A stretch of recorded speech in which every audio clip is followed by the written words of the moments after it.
Because if you go and pray for something and you don't plan on doing no work, you might not like how God brings it to you. I've heard it all my life that you have to go through trials and tribulations to become exactly who you are. And this is something that I once believed. And I'm going to ruffle a lot of feathers with this. You don't have to see tragedy in order for God to get a message through to you.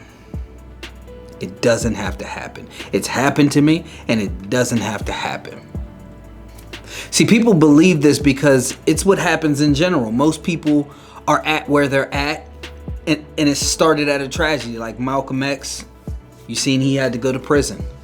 And you see several stories like that where it took that tragedy to draw you closer to God and to the mission, to the career, to the relationships that you have now. But to the next generation and to others, it doesn't have to happen that way. Here's what I believe is happening. We're praying for things from God. We're praying for the next level from God. We're praying for the right relationships. We're praying for these things. But if we're not actively seeking Him and the information and the expansion diligently, God gonna answer your prayers. He just might not answer it in the way that you like. Which could be a car wreck, which could be a tragedy, which could be taking everything from you, bringing you back to rock bottom.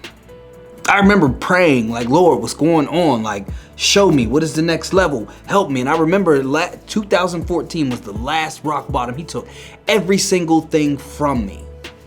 And I remember during that time, God giving me the clarity in reading His word that trust in the Lord with all your heart and lean not on your own understanding, and in all your ways submit to Him, and He will make your path straight.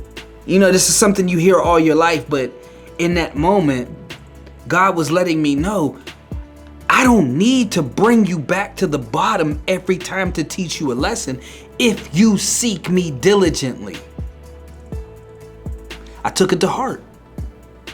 And I began seeking Him diligently, meaning more fasting, a daily process of connecting with Him, a weekly process of meeting with myself. You read in the book, the business meetings. Those are meetings with God, like, what's up, what's next, what could I sacrifice, what could I fast, what could I grind for, so that you could show me what's next for me. And I'm not saying that bad things haven't happened to me, but He hasn't had. Normally when God brings me closer to Him, it's been through extreme tragedy, and it's been through bringing me back to rock bottom. Now that I stay tapped in with Him, it doesn't completely have to happen that way.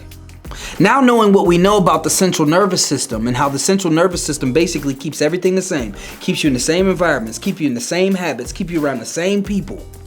God knows that survival instinct that He gave you, if you're not aware of it and you're not actively seeking Him and submitting to Him, you're going to submit to your central nervous system. And so the best way to break through to you is a tragedy.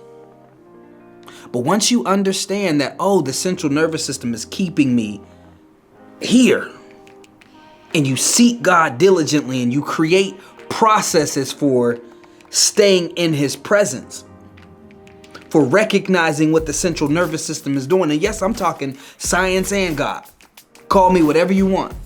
So we need to get familiar with asking God what is next for us. And when we can envision that, picture that, feel that, fasting and praying for the relationships and things to fall into place that He's revealed to us. And seek it and seek it and seek it. Don't sit back.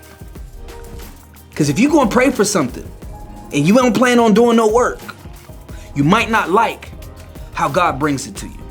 My name is Seth Whitted, author of Breaking Negative Cycles, man. I come from a low income, high crime environment, loving people, and I've broken many generational cycles, family cycles, environmental cycles, cultural cycles, and I want you to be the one too that takes your neighborhood, takes your family to the next level and shows the next generation how to build. Holla at me.